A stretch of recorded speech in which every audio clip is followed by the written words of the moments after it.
Hello everyone, once again welcome to our digital library.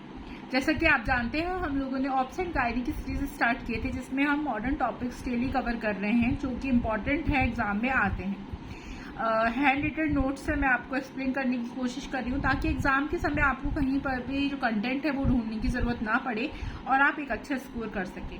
सारे videos एक दूसरे से कोरिलेटेड हैं, इसलिए यदि आपने प्रीवियस वीडियोस नहीं देखे हैं तो डिस्क्रिप्शन बॉक्स में लिंक प्रोवाइड करवा दी जाएगी, वहां से आप सारे वीडियोस जो है वो कवर कर सकते हैं। चैनल को सब्सक्राइब करें, बेल आइकन को प्रेस करें ताकि इसी प्रकार के सारे सब्जेक्ट के वीडियोस आपको टाइम पर मिल जाए।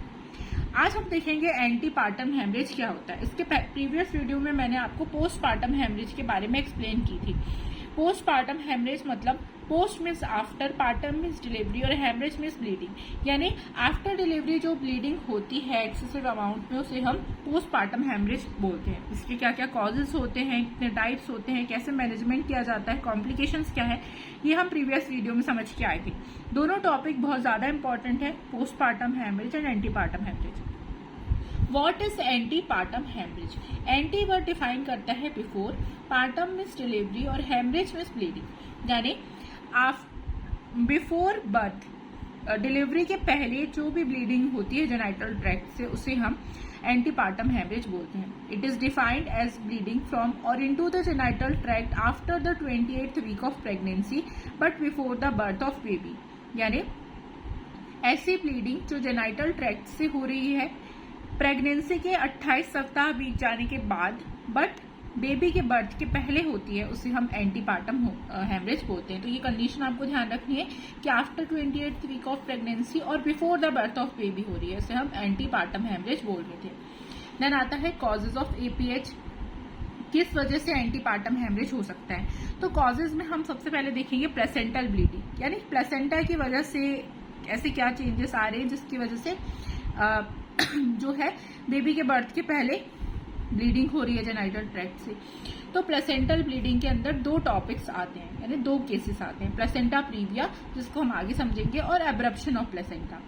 ये हमको हमारे लिए बहुत इंपॉर्टेंट है, हमें ध्यान रखते हैं। देन आता है एक्स्ट्रा प्लेसेंटल कॉजेज, यानी प्लेसेंटा के अलावा क्या हो सकता है, तो सर्वाइको वेजाइनल रीजन में सर्वाइकल पॉलिप हो सकता है, कैंसर इन सर्विक्स या फिर वेरिकोस वेन एंड ट्रॉमा, इन वजह से भी एपीएच हो सकता है।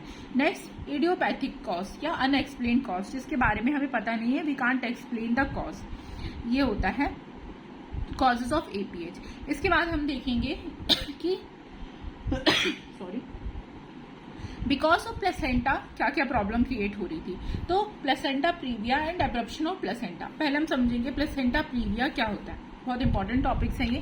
Placenta previa, when the placenta is implanted partially and completely on the lower segment of uterus, यानी जो प्लेसेंटा है, जब हम टॉपिक स्टार्ट किए थे ऑप्शन गाइनी का, उसमें मैंने आपको एक्सप्लेन की थी कि यूट्रस को, जो यूट्रस होता है उसको दो भाग में डिवाइड कर दिया जाता है, अपर सेगमेंट एंड लोअर सेगमेंट। तो जनरली हम ये बात जानते हैं कि अपर सेगमेंट में क्या होता है, अपर सेगमेंट में जाकर प्लेसेंटा का फॉर्मेशन होता है, बट यदि यहाँ पर जो प्लेसेंटा है वो किसी भी तरीके से कंप्लीटली या पार्शियली, यानी आधा आधा बीच में और आधा नीचे, इस तरीके से इम्प्लांटेड हो तो उसे हम प्लेसेंटा प्रीविया कहते हैं। समझ में आप लोगों को, when the placenta is implanted partially and completely on the lower segment of uterus, that is known as placenta previa. Next हम देखेंगे types of placenta. Types of placenta क्या होते हैं sorry, types of placenta previa क्या होते हैं। तो type 1, type 2, incomplete and central या टोटल, इस तरीके से चार पार्ट में प्लेसेंटा प्रीविया को डिवाइड किया गया। टाइप 1 या लो लाइन, टाइप 1 या लो लाइन, इसमें क्या होगा, the major part of placenta is attach to the upper segment and only the lower margin anchorage into the lower segment of uterus, यानी ये यूट्रस है तो मोस्टली पार्ट जो है प्लेसेंटा का वो तो जो है अपर सेगमेंट में ही अटैच्ड है, बट इसकी थोड़ी सी बॉर्डर जो है वो आकर लोअर सेगमेंट में अटैच हो जाती है। तो इसे हम क्या बोलते हैं, इसे हम बोलते हैं टाइप 1 या लो line placenta previa.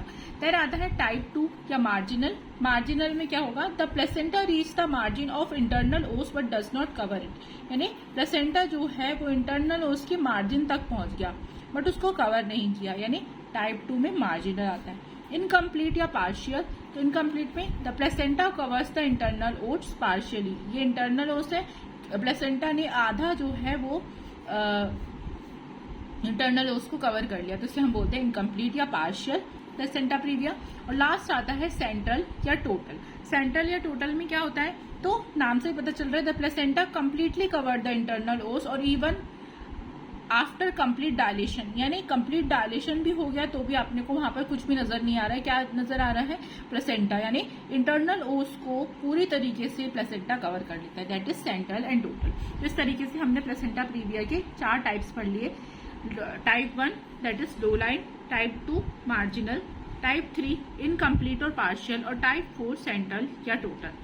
There are condition responsible for APH. क्या क्या कंडीशन हो सकती है, the bleeding is sudden onset, या ब्लीडिंग जो है एकदम से हो, या फिर अपेरेंटली कॉज लेस और रिकरेंट, या फिर कम हो और रिकरेंट हो, यानी धीरे धीरे जो है वो बढ़ रही है।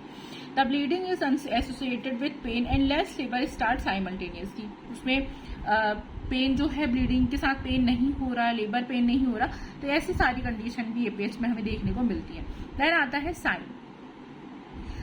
साइन कैसे हम पहचानेंगे कि एपीएच है, तो विजिबल ब्लड लॉस, यानी हमें दिखेगा कि जेनिटल ट्रैक्ट से ब्लड जो है वो लॉस हो रहा है।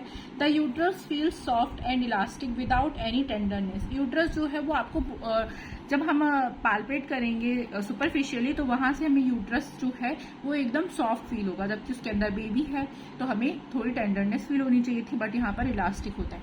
परसिस्टेंस ऑफ माल प्रेजेंटेशन, यानी हमें बेबी के जो भी ऑर्गन्स हैं या जो भी पार्ट है फीटल पार्ट्स वो हमें फील नहीं होंगे पर एब्डोमिनल एग्जामिनेशन में। देन आता है डायग्नोसिस। तो डायग्नोसिस हम कैसे करेंगे, local diagnosis and clinical diagnosis. Local diagnosis में हम सोनोग्राफी कराते हैं और एमआरआई करवाते हैं, और क्लिनिकल डायग्नोसिस में बाय इंटरनल एग्जामिनेशन किया हमने, पीवी वगैरह, जनरली यहाँ पर पीवी जो है वो अवॉइड करते हैं। डायरेक्ट विजुअलाइजेशन ड्यूरिंग एग्जामिनेशन, यानी हम देखकर पता लगा रहे हैं, और examination of placenta during vaginal delivery, इन सारी चीजों से हम डायग्नोसिस कर सकते हैं।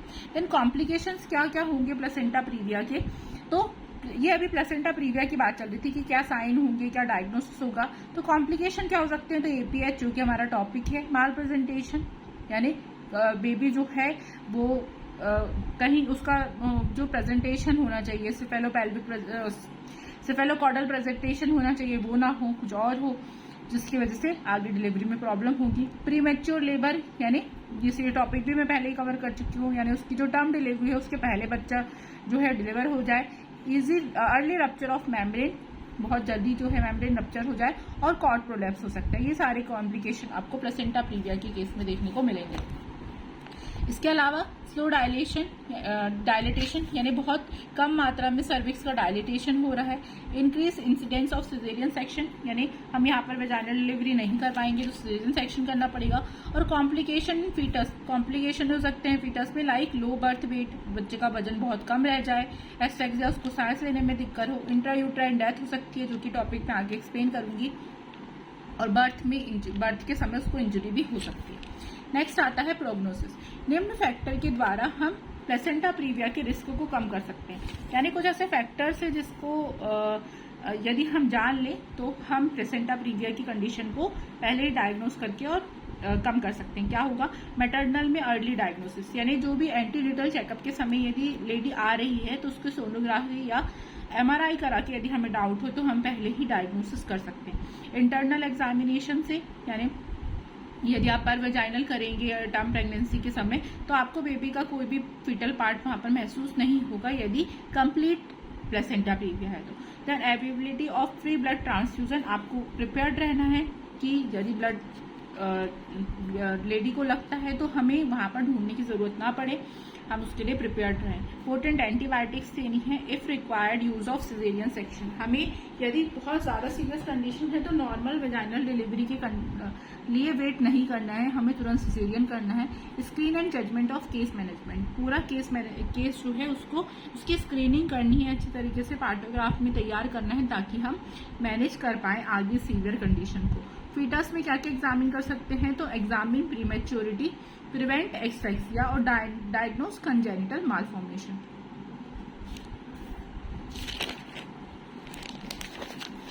देन आता है management of placenta previa. Placenta previa की क्या क्या मैनेजमेंट हम कर सकते हैं, तो प्रॉपर एंटीनेटल केयर, आपको प्रॉपर एंटीनेटल केयर करनी है, जो कि मैंने अभी आपको बताई। प्रॉपर एंटीनेटल डायग्नोसिस, क्या रे उसके टाइम टू टाइम सोनोग्राफी होनी चाहिए, ताकि जो भी कंडीशन जनरेट हो रही है उसको हम पहले से ही ओवरकम कर सकें।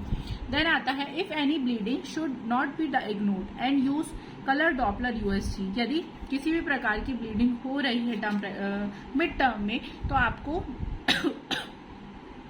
उसे इग्नोर ना करते हुए वहां पर कलर डॉपलर यूएसजी भी कराना है, ताकि और अच्छा जो है डायग्नोसिस बन सके।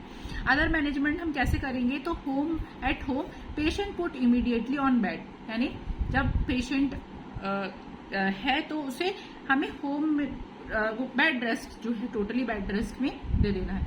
Assess the blood loss by soaked cloth और pad and assess the BP pulse and breathing. उसको कितना ब्लड जो है वो जा रहा है, यानी कितने उसने पैड यूज किए, कितने क्लोथ चेंज किए, उससे हमें ब्लड लॉस का पता लगाना है और रेगुलरली बीपी पल्स रेट और ब्रीदिंग जो है वो चेक करनी है। Quick and gentle abdominal examination करना है हमको। जनरली जेंटल एब्डोमिनल एग्जामिनेशन से हमें जो सॉफ्टनेस है यूट्रस की, या फिर जो हमें फीटस के पार्ट फील नहीं होंगे, उससे हम थोड़ा डायग्नोसिस का पता लगा सकते हैं। और वेजाइनल एग्जामिनेशन बाय विजुअलाइजेशन, यानी वेजाइनल से ब्लीडिंग हमें सिर्फ देखकर ही पता लगानी है, वहां पर हम पर वेजाइनल जो एग्जामिनेशन है वो अवॉइड करेंगे, ताकि वहां पर कोई किसी और प्रकार का ट्रॉमा क्रिएट ना हो। Transfer to hospital and give treatment according to requirement, यानी तुरंत उसे हॉस्पिटलाइजेशन करना है और रिक्वायरमेंट के अनुसार ट्रीटमेंट स्टार्ट कर देना है। यदि रिक्वायर्ड है तो हमें ब्लड ट्रांसफ्यूजन और सिजेरियन सेक्शन करना है। ये सारे मैनेजमेंट चल रहे हैं जो कि आपको लिखने होंगे एग्जाम पॉइंट ऑफ व्यू से। और ट्रीटमेंट ऑन एडमिशन, यानी जब हम उसको एडमिट कर लेंगे तो एक पॉइंट छूट गया, NICU केयर फॉर न्यूनेट, यानी जैसे ही बच्चा होता है तो उसके लिए तुरंत जो न्यूनेटल ICU होता है उसके लिए हमें प्रिपेयर्ड रहना है, क्योंकि बच्चा जो है वो प्रीमेच्योरली यदि डिलीवर हुआ तो उसे इस सब चीजों की जरूरत होगी। नेक्स्ट आता है ट्रीटमेंट ऑन एडमिशन। यदि एडमिट हो रहा है पेशेंट, उसके बाद हमें क्या करना है, तो इमीडिएट अटेंशन देनी है। Assess the amount of blood loss, sample of blood send to pathology for examination, और patient give IV line and also prepare for blood transfusion. तुरंत हमें क्या क्या एक्शन लेना है, तो ब्लड लॉस कितना हुआ, फिर उस ब्लड सैंपल को पैथोलॉजी लैब में देना है फॉर डायग्नोसिस, और तुरंत IV लाइन और ब्लड ट्रांसफ्यूजन पेशेंट को स्टार्ट करना है। लाइन ऑफ ट्रीटमेंट क्या होगा, तो expected management blood transfusion, caesarean section, और डेफिनेट मैनेजमेंट में सिजेरियन डन आफ्टर स्टेबलाइजेशन, यानी जब हम ब्लीडिंग रोक लें उसके बाद हमें सिजेरियन सेक्शन करना है और प्लेसेंटा को प्रॉपरली रिमूव करना है, ताकि उसकी किसी भी प्रकार के बिट्स जो है वो यूट्रस में ना रह जाए। देन हमने यहाँ तक हमने देख लिया प्लेसेंटा प्रीविया क्या होता है। सेकेंड पार्ट आता है एंटीपार्टम हेमरेज में, जो प्लेसेंटा की वजह से जो हो सकता है एब्रप्शन ऑफ प्लेसेंटा। तो it is one part of haemorrhage where APH occur due to dislocalization of normal situated placenta, यानी इसमें क्या हो रहा है कि प्लेसेंटा जो है वो नॉर्मल अपनी जगह पे था, बढ़िया से अपर सेगमेंट ऑफ यूट्रस में ही अटैच था, बट वो किसी कारण बस अपनी जगह से शिफ्ट हो गया या डिसलोकलाइज्ड हो गया, तो इस केस को हम बोलते हैं एब्रप्शन ऑफ प्लेसेंटा। इसमें भी APH होता है, यानी इस वजह से भी एंटीपार्टम हेमरेज हो सकता है।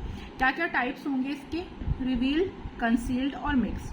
रिवील्ड मतलब bleeding tracks down from the site of placenta dislocalization and drains to cervix, this result vaginal bleeding. Revealed में क्या होगा, यदि प्लेसेंटा जो है वो अपनी जगह से शिफ्ट हुआ है तो हमें वेजाइनल ब्लीडिंग देखने को मिलेगी। कंसील्ड में क्या होता है, तब ब्लीडिंग जो है वो इंटरनली ही रहती है, हमें इंटरनली जो है वो क्लॉट्स देखने को मिलते हैं, बाहर हमें किसी भी प्रकार की ब्लीडिंग देखने को नहीं मिलेगी। और मिक्स्ड में दोनों तरीके का हो सकता है, इंटरनल प्लस एक्सटर्नल ब्लीडिंग। तो आपको टाइप से ध्यान रखने हैं, रिवील्ड मतलब एक्सटर्नल ब्लीडिंग हमें दिखेगी, कंसील्ड में जो ब्लीडिंग है वो इंटरनली होती है, हमें बाहर से नहीं शो होती, और मिक्स्ड में दोनों टाइप हो सकता है। एब्रप्टिव प्लेसेंटा में ज्यादातर ब्लीडिंग मैटरनल होती है, मतलब मैटरनल पर ज्यादा, मदर पर ज्यादा इफेक्ट पड़ेगा as compare to foetus.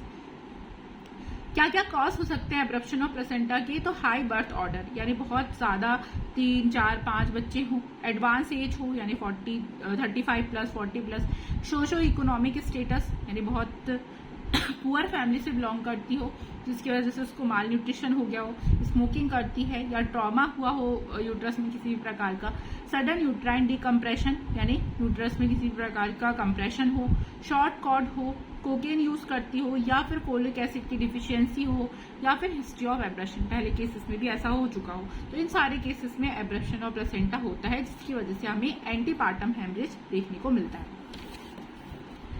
Next हमें क्या क्या सिम्टम्स देखने को मिलेंगे एब्रप्शन ऑफ प्लेसेंटा में? तो symptoms depends on type of abruption, किस टाइप का एब्रप्शन है, रिवील्ड है, कंसील्ड है, मिक्स्ड है, उसके हिसाब से हमें सिम्टम्स देखने को मिलते हैं। और डिग्री ऑफ सेपरेशन, कितनी स्पीड से जो है प्लेसेंटा सेपरेट हुआ है या धीरे धीरे पेन बढ़ा है, स्पीड और अमाउंट ऑफ ब्लड लॉस, इनके आधार पर जो है सिम्टम्स हमें अलग अलग देखने को मिलते हैं। और क्या क्या सिम्टम्स हो सकते हैं? तो एब्डोमिनल डिस्कम्फर्ट होगा, डार्कनेस ऑफ कलर यानी जो बॉडी का कलर है वो येलोइश पड़ेगा जिस तरीके से एनीमिया में होता है, और हीमोग्लोबिन का लेवल भी लो होगा। कॉम्प्लिकेशन क्या क्या हो सकते हैं? तो हेमरेज, शॉक, ओलिगोयूरिया, एन्यूरिया, यानी हेमरेज में तो जाएगी, बहुत ज्यादा ब्लड लॉस होगा तो जिस वजह से शॉक में भी जा सकती है, उससे यूरिनेशन जो है वो या तो टोटली स्टॉप हो जाएगा या बहुत कम हो जाएगा। यहाँ पर किडनी फेलियर भी हो सकता है।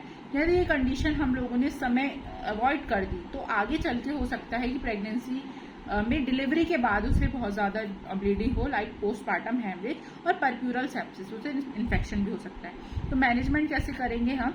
Treatment according to cause by assessment of the patient, यानी हमें पेशेंट की कंडीशन को देखते हुए यहाँ पर ट्रीटमेंट करना है।